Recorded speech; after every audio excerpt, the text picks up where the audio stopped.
Latino punk scene in the early 90s, that's 91, 92, 93, that time, it really exploded because all of a sudden we had a hell of a lot to sing about.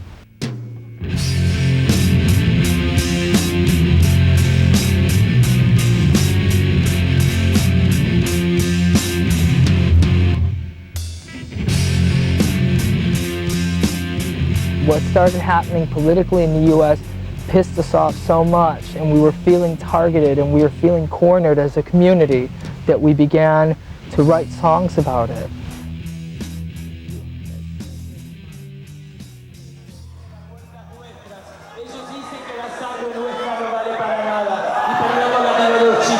Que creen las mentiras, creen que pelean para la patria y se gastan su vida, creen que pelean a proteger lo que es nuestro, nosotros no somos dueños de nada, son ellos los que mandan.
There was no such thing as punk, I think, in Pilsen.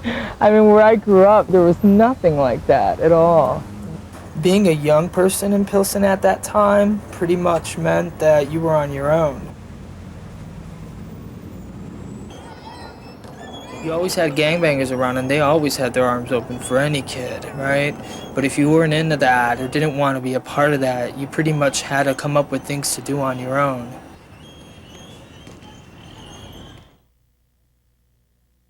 When I was in 5th grade, I went to New York with my family as kind of like a vacation to visit some cousins. I remember flipping through their records and finding, you know, Clash album, Ramones, the Runaways, the Sex Pistols album, stuff like that. And my cousin had pictures of, you know, punks and stuff, and I was like, I want to get into that someday. Around the same time that I went to New York in the late 70s, there was a scene that was also going on in Los Angeles that had a lot of Latinos and Chicanos who were involved. In 1976, if you had green hair, you know, or blue hair, or you have, you know, wearing safety pin outfits, you wouldn't fit into the mainstream of any of those things. The punk scene, I think, was really like a melting pot. We never went to see the Zeros thinking it's a Latino band. We just thought they're the Zeros. How much you were willing to come away from the mainstream was more of it was sort of the glue that was holding everyone together.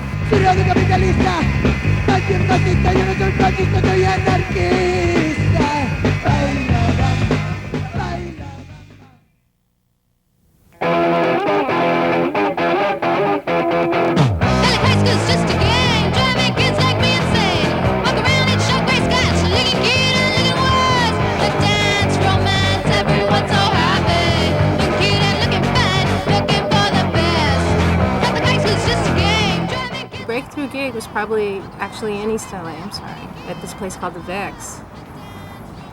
And we played a show there with the Plugs and Los Illegals, and it was like this big, kind of like an East LA type of thing, where they were getting artists and musicians and trying to get them together for like this group show, and it was like artwork, and it was poetry. People would read between bands, and that was kind of like the foundation of the whole East LA, the Renaissance, they called it. I never heard about an East LA Renaissance. I didn't even hear about it until recently. I mean, I had thought there might have been some type of old East LA scene. I just wasn't really that sure about it until I started asking questions. People don't really know enough about what happened before. There was never really anything that's really marked that people can refer to and say, oh, this is what was going on before us. It's kind of this really scattered bits and pieces of history and of bands or songs, but nothing that was ever, it seems like, really well documented that people can say, oh, okay, this is what happened prior to us. It was around 1986 when I heard for the first time of bands coming out of Latin America. I remember hearing this excellent song from an old band from Argentina. And I remember hearing it going, this is from Argentina?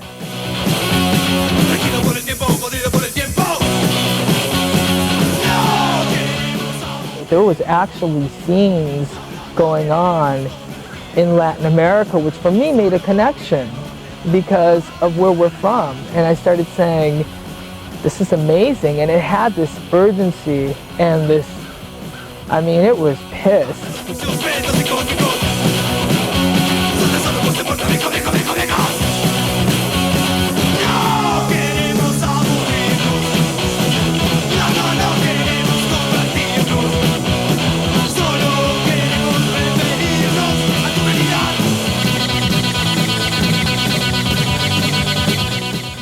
Hearing this music that was coming out of countries like Brazil, Colombia, Mexico, and Argentina, and here me and my family were from Uruguay, a country that, you know, went through an era of military repression, just like many of these other countries in Latin America.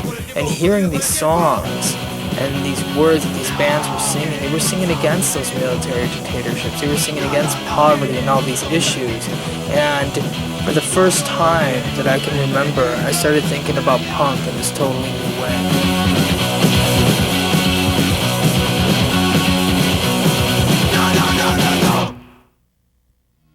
It wasn't this kind of like thing that I was used to seeing in Chicago, where it seemed like bands were singing about things that they didn't have shit to do with, you know? I mean, they were talking about anti-war stuff when, you know, they're living in some cushy-ass suburb. And it's like, what the fuck do you know about war? In Latin America, they're singing about poverty because they are poor. It's a totally different situation, and it comes off as being a lot more sincere and honest, totally honest.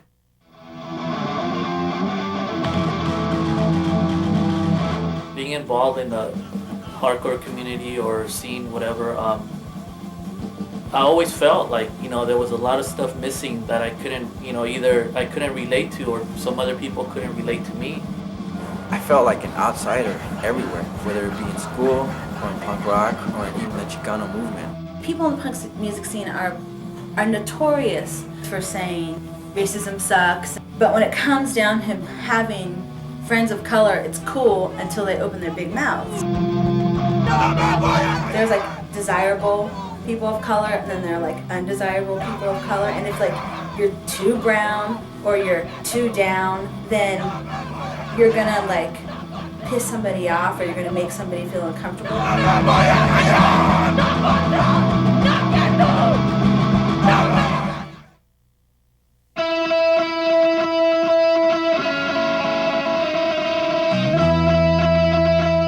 Verdadero punk es la escena como la esta, como lo que es a los Crudos, a Huasipongo, y los de ahorita Subsistencia y Contraataque, y muchas otras bandas como Resist and Exist también. Esas bandas son las verdaderas personas que han mantenido el punk vivo, porque mucha gente piensa que, oh, they're all punk rockers. Fuck you, we're fucking punks. O sea, para mí es una manera de pensar, y es algo que se lleva a cabo a diario, y no necesariamente tienes que ponerte mohawk ni nada.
Bueno, ¿por qué ese sonido? Porque también es una forma de salir de lo habitual, de lo cotidiano. Porque es una forma de mostrar ese coraje, esa rabia que el sistema nos ha metido en una forma como a escondidas. Tal vez la sociedad no lo siente así, pero yo lo siento porque lo vivo y digo, bueno, pero ¿por qué voy a estar aceptando esto si no es justo? No puede ser posible que yo esté trabajando 50 horas por $5. Chicano Latino kids in punk rock, like, we also have to deal with our families and other things in our communities that might not affect other kids in the punk community. Every day we walk down the street, or every day we see our aunts or our uncles working in fucked up jobs, you know. So those types of bands for me are really important because they bring those things out. They bring those issues out that normally a lot of punk bands don't talk about.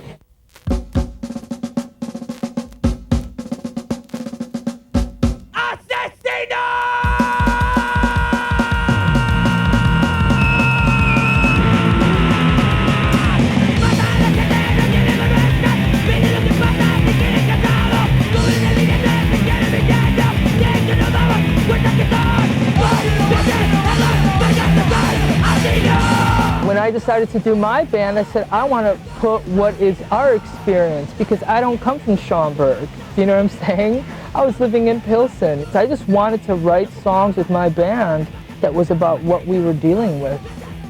And we made a conscious decision to sing in Spanish, because all our lives we've been told you can't do this or you shouldn't do this. And we said, fuck it, you know, we're gonna do it. And we did. I was excited by your music, you know, really excited by it. Why? Well, you know, the things you were saying, you know, you don't hear those in mainstream bands, and sure, punk bands say them, but not in Spanish. And when you do it in Spanish, you're getting some ears, you're pricking up some ears that wouldn't have been turning before. It's not simply talking in Spanish, you're targeting them.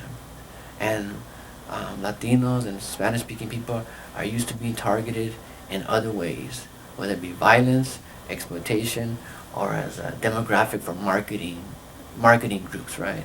But when you target them, when you target the Latino community to have a conversation with them, to guess what, you're not alone, you know, we're not usually welcome anywhere, you know, even in your own community. Who's shooting who, right? Where are you really welcome? Where are you really welcome, you know?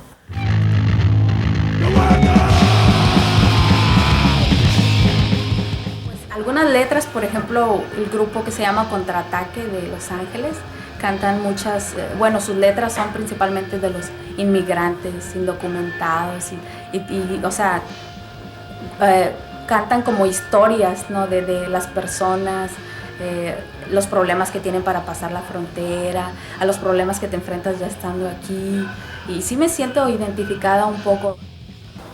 Esa música, su volumen, todo el ruido que sale de ahí no es nada más ruido, sino es todo un sentimiento que está saliendo y que está tratando de llegar pues a esa demás comunidad.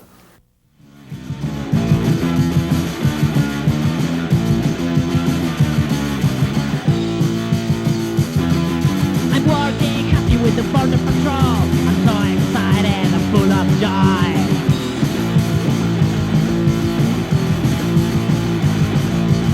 Different the face of the land of the free. And if you want to get inside, I'll kick up your head. I'm making my future with the border patrol. Beating Mexicans is too much fun. I'm making my future with the border patrol. Killing Mexicans is too much fun.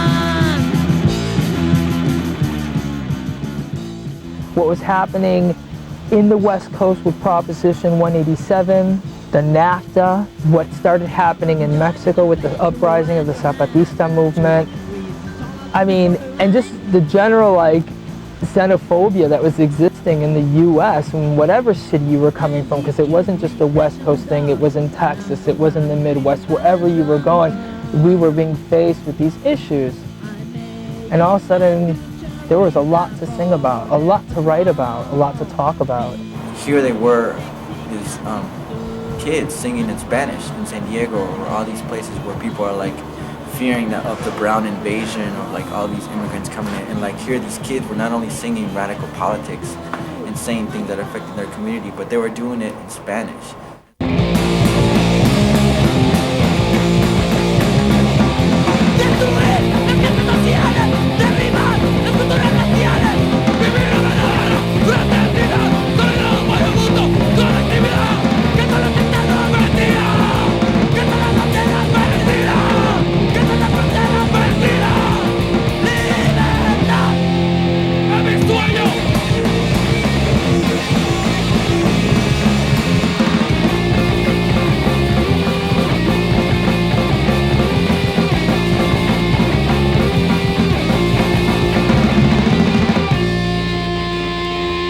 The music and the lyrics are powerful, but where I feel the strength of the movement comes from is this kind of collective effort where we're channeling all our energies into the communities we come from.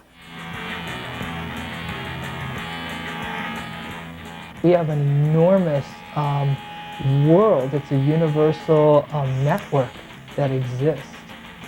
And it's the D.I.Y network, which is the most powerful thing that has come out of punk, I think, ever. And I don't know of any other music scene or genre that runs the way we do it. It means having control, total control of what it is you do, what it is you write, how you want to write it, how you want to put it out there and distribute it, releasing our own records, making our own shirts, anything. I mean, everything is D.I.Y, even down to the way that we book our shows. We don't run in a club circuit. We don't run through promoters. I mean, it's all done on the bands under our terms and just on our own.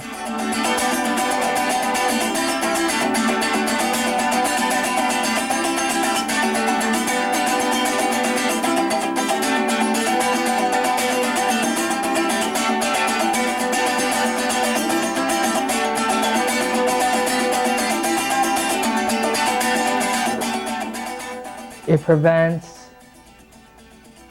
people with other interests, monetary interests, to come in and strip down, water down, co-opt what we're doing, taking the anger and the pissed offness away from us. And it works. Tratas de expandir la definición, tratas de controlar tu vida en una sociedad donde estás completamente controlado por la sociedad, controlado por el sistema económico y político en que vives, y tratas de hacerlo tú mismo, tratas de tratar de controlar tu vida. That's why we decided to do the D.I.Y. Because you're being self-sufficient and you're having your own direction and control. And I think what we're finding in society is how we don't have that type of control over directions of our lives, where it's going to, why it seems more like someone else has control of how we're brought up and raised, and why there's these class systems and racisms and all these other things. That's probably the best way to fight back, to me. Just throwing them in their fucking faces, you know? Just be like, look, motherfuckers, I don't need you. Simple as that.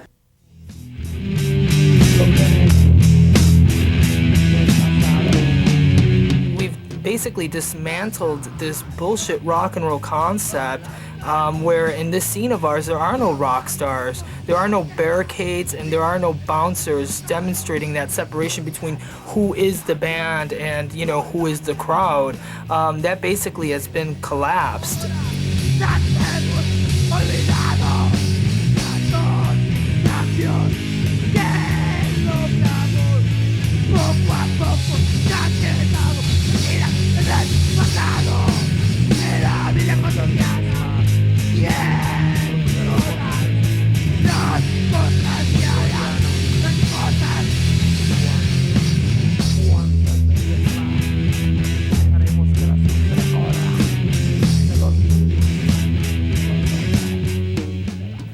shows for a lot of the Latino bands started becoming sort of like a spoken word.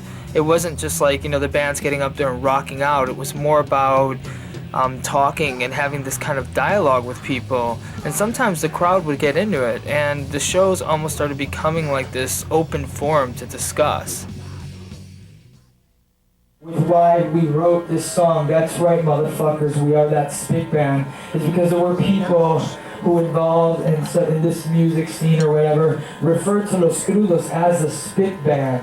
Oh yeah, a spit band. Oh yeah, but Martin's cool. No, that's what was said. Oh yeah, that's spit band, but Martin's a cool guy. No, fuck you, I'm not a cool guy.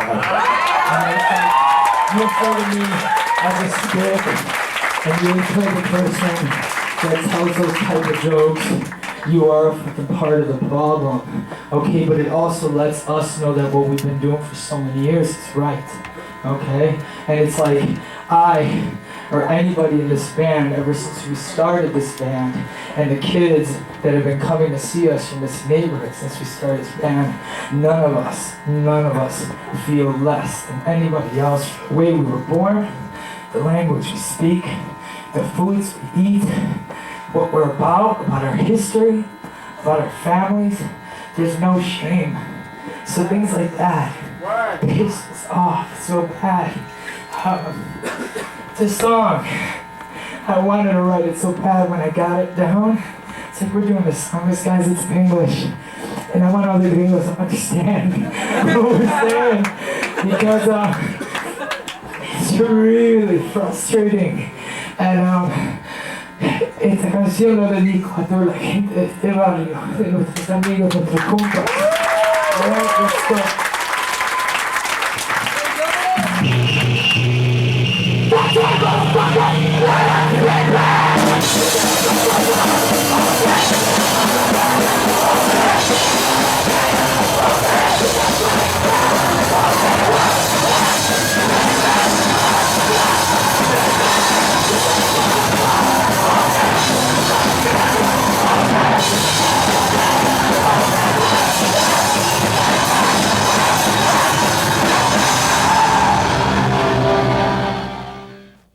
It's not just art for art's sake. It's like the stuff that is really important to us, and we need to build a whole culture of resistance. And punk rock, to me, and hardcore is part of that.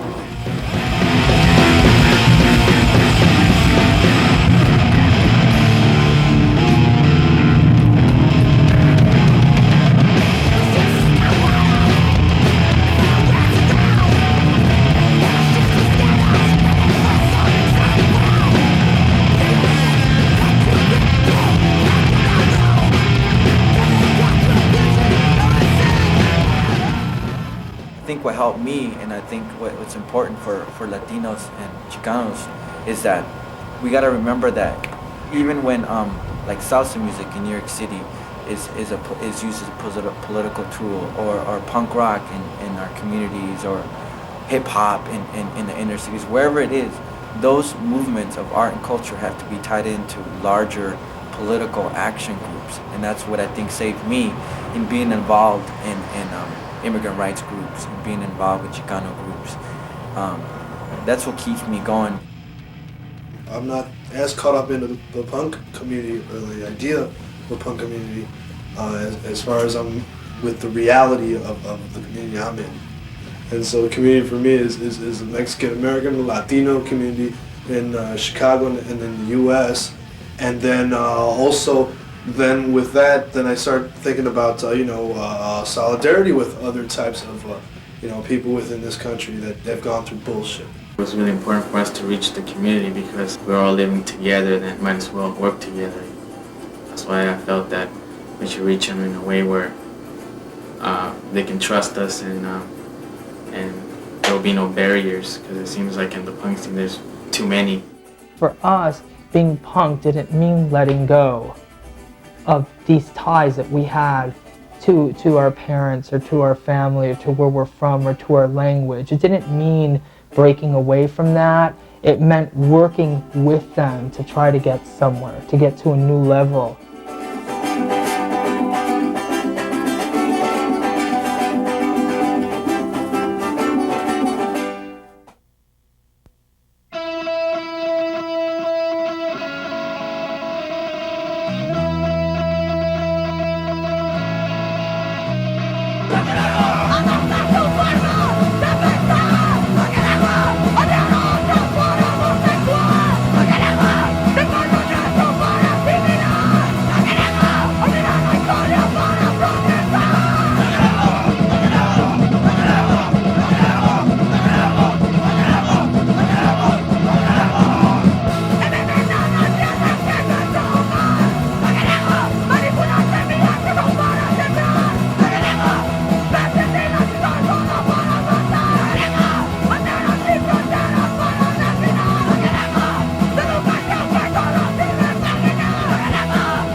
one of the objectives of Los Crudos is that we would hope that other young kids would start to sing about things and to start to have and give themselves that voice, that ability to start speaking out. And I've recently been finding new bands forming in Pilsen and in Chicago. It's kids, 16, 17-year-old kids picking up guitars and instruments and just, you know, letting loose and venting, you know, and getting all that out there.